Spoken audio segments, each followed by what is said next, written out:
So let's talk paintbrushes. This is the area of the sink where I have my paintbrushes. You might be noticing what I'm noticing. This is a hot mess. I need to talk to you about how we clean our paintbrushes and we put them back. Now, you know, I've named my paintbrushes. This is Papa Bear, and all the Papa Bears should be in the same bin.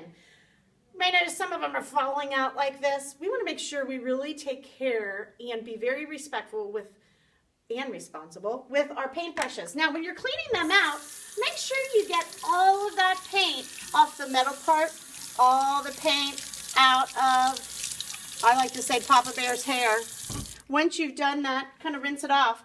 Papa Bear and all my brushes need to have their hair dry. So you need to make sure that those bristles, their hair is sticking up. Look at this. Uh-oh. Let's turn these around. If you're ever at the paintbrush, oh, this is, what? This is a messy brush. Never put a messy brush with paint on it back in here. If you ever see this, do me a favor. Go ahead and clean that off. Clean it off good. You know what? Sometimes paint even gets on this part. Make sure you clean that off. And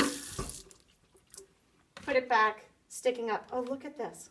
My goodness, all these paintbrushes that were sticking the wrong way. What is this? It's a paintbrush on the floor. If you see a paintbrush on the floor, don't just step over it. Pick it up. Put it back where it goes.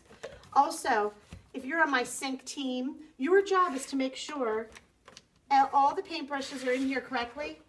Oh, look at this. In the wrong home. Make sure that they're all put back in the correct spot. They're cleaned up and nice. That's how we take care of the brushes. See you later.